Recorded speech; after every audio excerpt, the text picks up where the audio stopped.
Kariz qaynonam Gongongdan 2 yoshli o'g'lim uchun juda ham qimmatbaho sovg'a olib kelibdilar. O'g'lim o'sha birinchi marta sovg'asini ko'rganda reaksiyasi rosa ham zo'r bo'lganiga videoga olishga ulgurmay qoldim.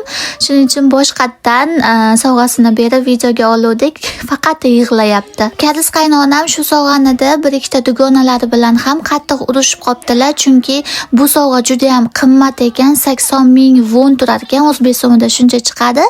Dugonalari aytibdiki, nima qilasan qimmatbahoni olib, senda pul yo'q-ku deb aytgani uchun qaynonamni jahli chiqqanidan ham xuddi shu sovg'ani sotib olibdilar. Sen meni kambag'al deb o'ylaysanmi deb ham rosa urushibdilar. Nafaqat nevaralariga, balki menga ham chiroyli abadokkacha ko'tarib kelibdilar. U ham juda ham qimmatbaho abadok ekan. Xullas, qaynonam anchadan beri gaplashib kelayotgan 4 ta dugonalari bor. Hammalari birgalikda 5 kishi bo'lib Gongkongga sayohatga ketishgan edi. Va shu sovg'alarni olaman deb bitta dugonalar bilan qattiq tortishib qolgan ekan va o'sha dugonalari qatorlaridan chiqib ketibdi. Endi qaynonamning 3 tagina dugonasi bor.